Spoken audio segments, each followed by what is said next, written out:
Olá, começa agora mais um boletim informativo direto da redação do jornal O Diário e Diário TV.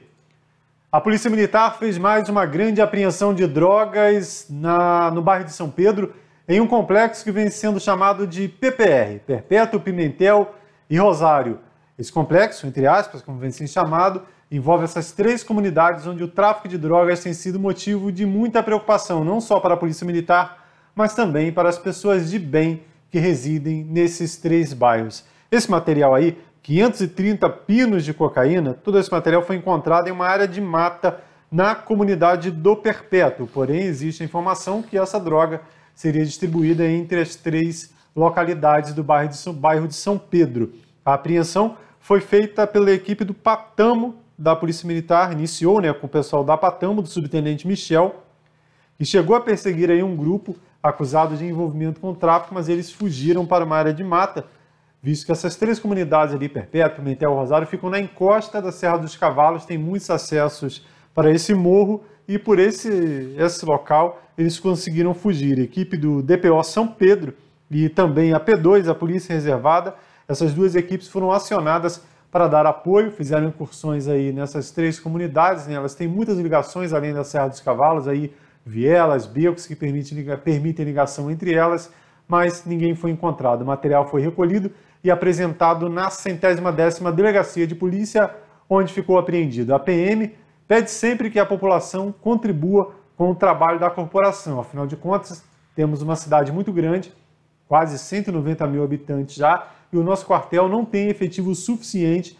para cobrir toda a cidade. Então, faça a sua parte, denuncie, ajude o trabalho da polícia. Os telefones são esse aí, 190, tradicional 190, 2742-7755, que é o telefone da P2, da Polícia Reservada, e também esse último canal aí, que foi um canal criado mais recentemente, que é o WhatsApp, 998177508. Lembrando que não é necessário se identificar. Denuncie qualquer tipo de crime, não só tráfico, mas qualquer outro delito, porque às vezes um crime que você pode achar que é pequeno, é um pequeno furto, ele pode desencadear situação muito maior e preocupar muito mais você e afetar diretamente a sua família. No bairro do Vale da Revolta, um veículo foi destruído pelo fogo após um acidente. O repórter Cacau Repórter, nosso colaborador agora aqui na Diário TV, esteve lá na Rio Bahia e registrou a situação. Bem, estamos às margens da BR-116, veículo incendiado, e os bombeiros militares já vão iniciar aqui um trabalho para conter as chamas nesse veículo. Olha só, a informação que se tem é que não tem nenhuma vítima. Acabamos de chegar junto dos bombeiros, estamos na altura do quilômetro 84 da BR-116 aqui em Teresópolis, no bairro Vale da Revolta. Você pode ver aqui, o veículo possui... Olha, o bombeiro acabou de confirmar que o veículo possui o kit GNV, então a gente tem que manter realmente a distância. Está muito próximo aqui das residências, os moradores estão assustados, não é para menos. O veículo possui o kit GNV, a gente não sabe ainda qual foi a causa do incêndio, mas os bombeiros já estão fazendo aqui um combate às chamas, tá? Os bombeiros já estão fazendo aqui o combate às chamas. Está aí o trabalho do 16º Grupamento de Bombeiros Militares de Teresópolis fazendo ali o combate. A estrada está fechada nesse momento. A concessionária que administra a estrada, a CRT, eles já estão aqui controlando o trânsito. E para quem segue do Rio de Janeiro em direção a Além Paraíba, o trânsito é fechado, mas daqui a pouco voltará ao normal, tá? Então tá aí, você que viu a movimentação dos bombeiros militares passando aí pelo centro da cidade de Teresópolis, o motivo é exatamente esse. A chama já está sendo contida. Outros bombeiros militares aqui também, são 3 viaturas e a gente não sabe a causa do acidente, ok? Tá aí. As margens da BR-116, altura do quilômetro 84. Bombeiro militar, o fogo já foi contido. Você pode ver na imagem que o fogo já foi contido. Você está acompanhando aqui com exclusividade mais um excelente trabalho da equipe do 16º Grupamento de Bombeiros Militares de Teresópolis, tá? A primeira viatura a chegar foi essa viatura, da CRT, né? Foi a primeira viatura a chegar aqui no local.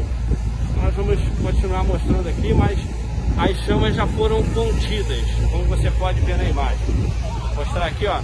As chamas já foram contidas, os bombeiros militares já conseguiram conter as chamas e agora é questão de minutos para que a via possa ser liberada novamente, ok?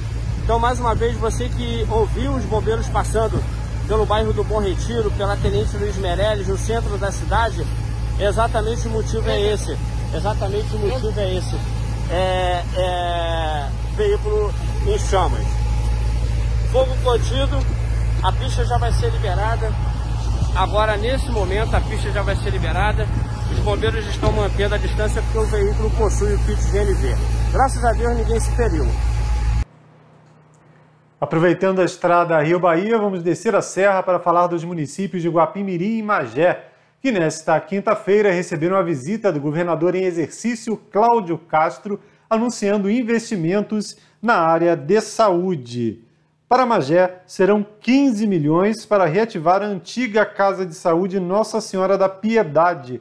As obras nessa unidade, localizada às margens da rodovia BR-493, a Magé-Manilha, estão paralisadas há mais de 15 anos.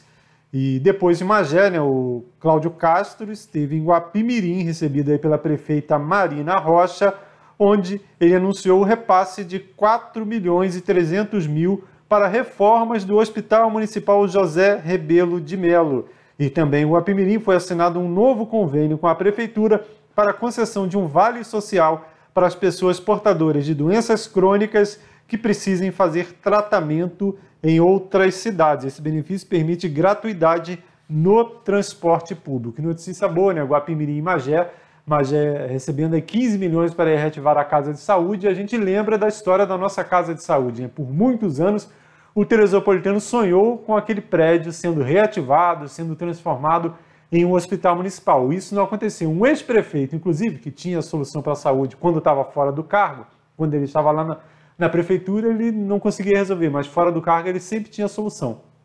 Ele, inclusive, comprou o prédio da Casa de Saúde, aí quando ele voltou para um mandato tampão, acabou sendo afastado, ficou de novo aquela expectativa, né? Ele é o dono do prédio, virou nada, saiu, e, final das contas, o prédio da Casa de Saúde se deteriorou, hoje é de outra pessoa, né? Foi repassado, um prédio particular, e Teresópolis segue sem hospital municipal.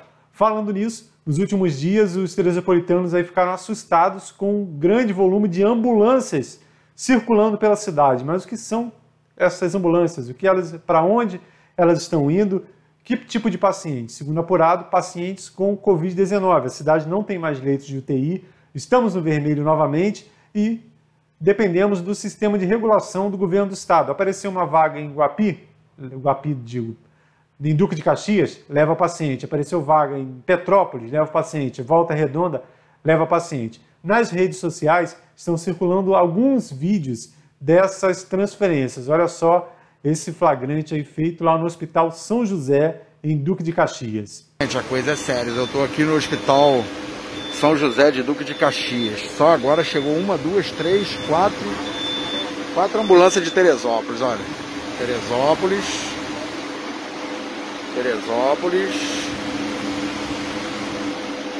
Outra lá dentro, Teresópolis. Coisa não tá brincadeira não, hein, gente.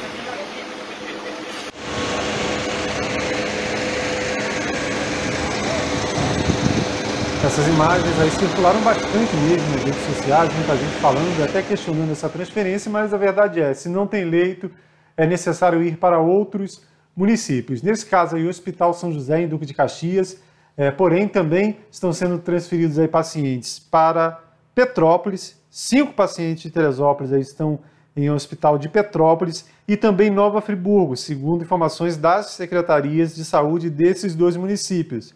Nova Friburgo, 4 teresopolitanos, Petrópolis, 5. Nós tentamos com a prefeitura, com a saúde, né, através da assessoria de comunicação da prefeitura, o número total de pacientes transferidos e para quais hospitais eles foram. Porém, devido a essa grande demanda de trabalho, a Secretaria de Saúde organizando a vacinação, muitos problemas aí relacionados a problemas, digo em relação a serviço, né, muito serviço relacionado a vacinação contra a Covid-19, a Secretaria de Saúde não conseguiu aí responder a tempo essa informação, mas foi informado que essa transferência é feita em ambulância UTI, com acompanhamento de uma equipe completa de profissionais. Também, segundo a assessoria de comunicação da Prefeitura, no momento não há ninguém na UPA aguardando transferência, né? Fizemos esse questionamento, porque lá no início da semana a gente recebeu a informação que eram 40 pessoas, cerca de 40 pelo menos, lá na UPA, pacientes Covid aguardando leitos em outros municípios. Agora a gente vendo essas ambulâncias circulando o tempo todo, já temos essas informações, né? 5 em Friburgo, 5 em Petrópolis. Caxias a gente não tem informação e a gente sabe também que muitos pacientes têm sido levados para a Volta Redonda. Então a gente aguarda aí, assim que houver esse levantamento aí da Secretaria de Saúde, a gente informa certinho o número de pacientes fora, mas com o objetivo sempre de informar a real situação do município. Não é sensacionalismo, nada do tipo. A gente gostaria de anunciar casos como de Búzios, por exemplo, que fez aí tudo certinho, inclusive agora entra nessa onda aí de restrições por conta dos outros municípios do entorno que não fizeram o seu trabalho. Então a gente gostaria de noticiar que não tem mais casos de Covid em Teresópolis, que temos muitas vagas livres, mas infelizmente o quadro é totalmente contrário. Então a gente alerta no sentido de você, teresopolitano, abra os olhos, você que continua aí agindo de maneira inadequada, não respeitando as medidas sanitárias, fique atento porque a situação está gravíssima aqui no município. Olha só, mais um exemplo. Nesta quinta-feira foi sepultada uma professora da rede particular que morreu vítima da Covid-19. Esse caso também teve bastante repercussão nas redes sociais, muita gente comentando a história da Tainã Pereira da Silva, 34 anos, ela trabalhava em uma escola particular e também uma creche, Escola Rosa Damasceno, e trabalhava em uma creche. Segundo apurado, ela apresentou um quadro febril no dia 1º de março e prontamente foi afastada do trabalho e orientada a procurar o centro de testagem do Pedrão. E no dia 3, a situação piorou, ela foi para o hospital, chegou a ir para um leito com oxigênio para tentar reverter a situação, mas não havia mais tempo.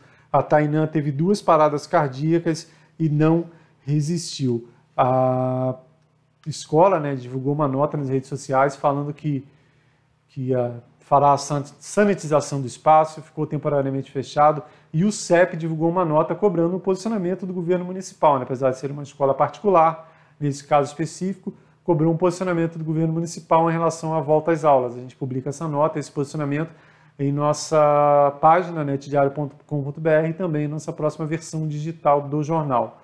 A Prefeitura fez um decreto novo aí, nos primeiros dias tem feito a fiscalização, mas ela não é suficiente. A Prefeitura criou aí, vem divulgando, né, esse número já havia sido divulgado antes, números para denúncias de aglomeração de pessoas desrespeitando o decreto e medidas sanitárias. Os telefones são esse aí, 981264038, 981264038, tire uma foto da tela aí, é mais fácil para registrar, segunda a sexta de 9 da manhã às 18 horas, e nos fins de semana ou depois desse horário, 190, que é o telefone da PM. Essa divulgação, lembrando, é da Prefeitura. A gente está replicando aí esses telefones divulgados pela Prefeitura. Mas esperando, né, assim como muita gente comentou nas redes sociais, inclusive, que não adianta disponibilizar um telefone, você denunciar e nada ser feito, ninguém fiscalizar. Então, se tem o telefone, se tem denúncia de aglomeração ou qualquer outra irregularidade, a Prefeitura tem que ir lá nesse horário fiscalizar, senão não adianta fazer decreto. Quer ver um exemplo? A gente recebeu aqui várias reclamações de bares na região central do município, que agora com esse decreto que diz que eles devem fechar às 10 da noite, e entre 10 e 11, somente aquele sistema de take away, a pessoa vai lá, pega o produto e sai, alguns bares deu 10 horas, fecha a porta com os clientes dentro e continua lá funcionando até a madrugada. Então a gente tem a localização desses bares aí, segundo denunciantes, passamos para a Prefeitura e aguardamos um posicionamento. Até o momento não obtivemos nenhuma resposta nesse sentido, mas a Prefeitura está sabendo. Então, se o bar repetir essa situação, nessa quinta, sexta, fim de semana principalmente, a Prefeitura já sabe, então ela tem que ir lá fazer o papel dela, chama a Polícia Militar para dar apoio e faça a sua parte. Repetindo, não adianta fazer decreto e não fiscalizar. Notícia boa é que nesta sexta-feira será retomada a vacinação em Teresópolis. A Prefeitura aí recebeu mais 1.280 doses do imunizante contra a Covid-19 e na sexta-feira fará uma nova etapa. Olha só o calendário aí previsto. Segundo a Prefeitura, divulgado aí pela assessoria de comunicação da Prefeitura, são 1.280 doses aí para atender o público de idosos acima de 80 anos. Serão 3 locais de atendimento. Na Fernando Alto, 2 filas, né? Fila para drive-thru, quem vai de carro, 400 doses. E pessoas a pé, 300 doses. PSF Pessegueiros, segundo distrito, 80 doses. E Bom Sucesso, UBS Bom Sucesso, lá Pessegueiros é segundo, aliás, Bom Sucesso terceiro, 120 doses. Lembrando que se sobrarem doses de vacina, a Prefeitura fez essa estimativa de atendimento, público acima de 80 anos, muita gente já recebeu lá naquelas etapas anteriores, e se chegar lá a um determinado horário, a Prefeitura entender que sobraram muitas doses, aí será possível atender uma faixa etária abaixo, 79 anos, por exemplo, 78, 77, ela vai divulgar um comunicado e a gente repassa aqui na Diário TV, em nossas redes sociais, para que você, nessa faixa de idade, que tenha pai, mãe, avô, possa procurar um desses 3 locais e que ele receba o tão esperado imunizante. E qualquer outra novidade, a gente, logicamente, fala aqui também.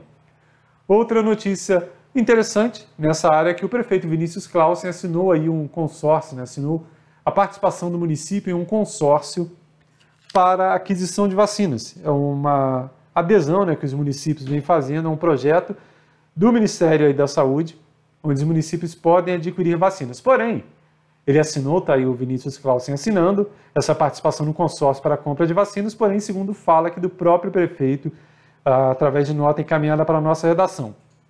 Acreditamos na coordenação do Ministério da Saúde e do Plano Nacional de Imunização. A nossa expectativa é que não será necessária a aquisição de vacinas pelo município, mas assinamos a adesão como um plano alternativo caso precisemos, em algum momento, colaborar para o avanço da vacinação em Teresópolis. Ou seja, se o Ministério da Saúde estiver dando conta e estiver chegando vacina, o município não compra. Só se lá na frente estiver atrasado e estiverem vacinas aí disponíveis no mercado, né? Tem essa expectativa de mais vacinas sendo disponíveis, aí o município compra. Mas está assinado lá, se houver necessidade, o município poderá fazer essa aquisição. Falando nessas vacinas que chegaram em Teresópolis nesta quinta-feira para a realização do procedimento na sexta, o governo federal divulgou uma reportagem falando sobre esse processo da distribuição das vacinas aos estados, aos municípios e também que está em negociação para a compra de vacinas de outras farmacêuticas, além daquelas que já estão atendendo em nosso país. O novo lote é destinado à continuidade da vacinação de trabalhadores da saúde, indígenas do Amazonas e pessoas de 80 a 84 anos de idade. No total, mais de 1.215.000 pessoas vão receber a vacina em todo o país. 10 estados que apresentaram picos recentes da infecção em 4 regiões recebem ainda doses extras do Fundo Estratégico, que equivale a 5% do total distribuído nesta sexta etapa. Estão nessa lista Amazonas, Pará, Rondônia, Roraima, Ceará, Paraíba, Sergipe, Paraná, Santa Catarina e Goiás. Estamos investindo na vacina, é um dos países que mais vacina hoje em dia, e números absolutos, parece que somos o 6º. Por nota, o Ministério da Saúde também confirmou que está na fase final de negociação para a compra da vacina Sputnik V. Estão previstos mais 10 milhões de doses do imunizante. 400.000 já a partir de março, importado da Rússia. O Ministério decidiu comprar ainda vacinas do laboratório Janssen e da americana Pfizer, que já teve o registro definitivo aprovado pela Anvisa.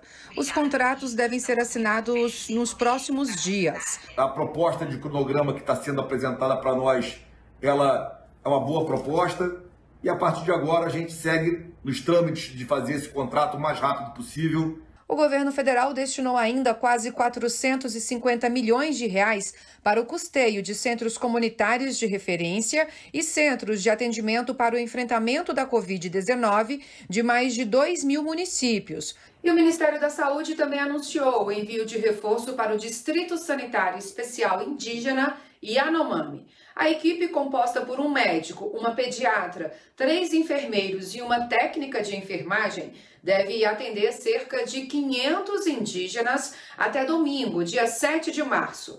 Além do apoio de saúde, uma outra equipe composta por engenheiros, fará uma inspeção sanitária para ver, por exemplo, a qualidade da água e a gestão dos resíduos sólidos nas aldeias.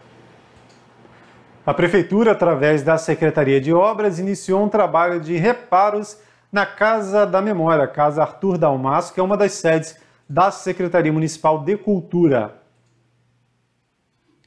Trabalho iniciado aí na última semana tem sido comandado pelo secretário de Obras, Ricardo Barros, e consiste na reparação interna e externa do muro, a colocação de um novo barroteamento, que são essas peças de madeira que dão suporte ao piso, além de reforço do piso da sala principal e tapa-buracos na calçada. Lembrando que esse trabalho tem sido acompanhado de perto pela responsável pela pasta, né, visto que precisou do aval, né, do Instituto Estadual do Patrimônio Cultural, INEPAC, porque a Casa da Memória é tombada.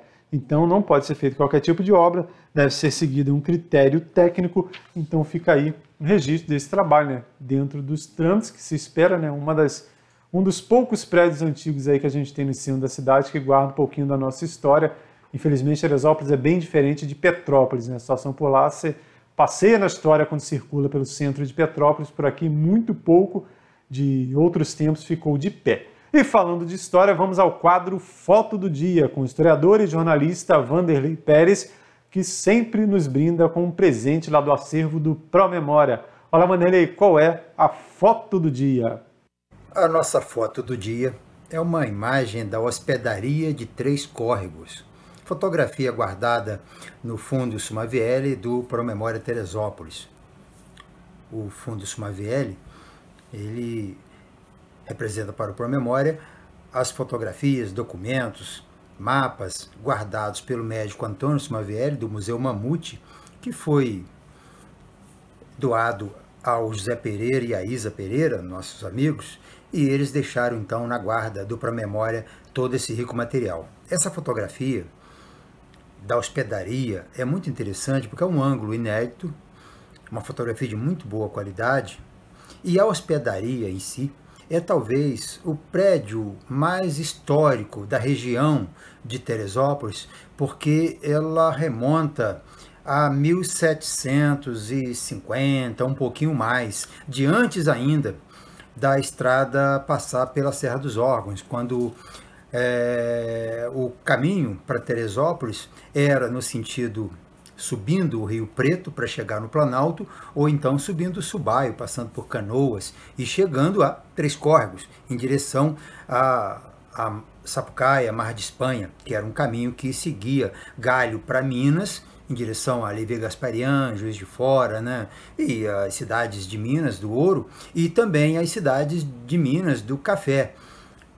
Mar de Espanha, descendo além Paraíba, Leopoldina, toda essa região. Então essa estrada era muito interessante. E para quem vinha da Baía da Guanabara, chegando em Frechal, em vez de subir para Teresópolis pela Serra dos Órgãos, seguia em direção ao Subaio e não hospedaria na barreira da Serra, hospedaria no hotel de Três Córregos, na hospedaria.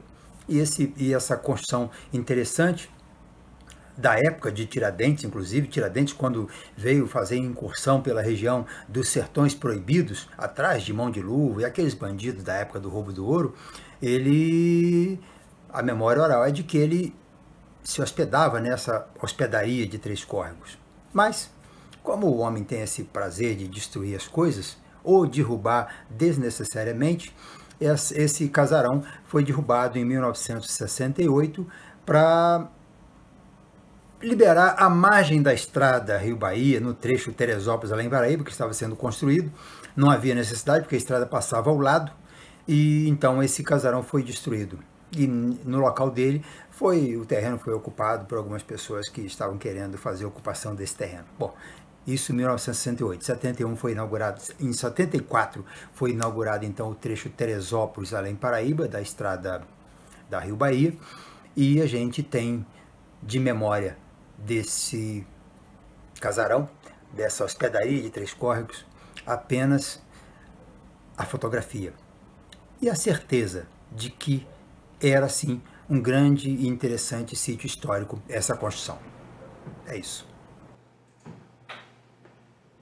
Lembrando que imagens como essa você confere na página do Vanderlei Pérez, nas redes sociais ou na página do ProMemória. Essas e outras notícias você confere em nosso site, netdiario.com.br. E ao vendo qualquer atualização, além da nossa página, você vê aqui na barrinha de notícias e também em nossas redes sociais, Instagram, Facebook e YouTube. Lembrando sempre que você que assiste nossa programação pelo YouTube, para que não deixe de se inscrever em nosso canal. Até mais!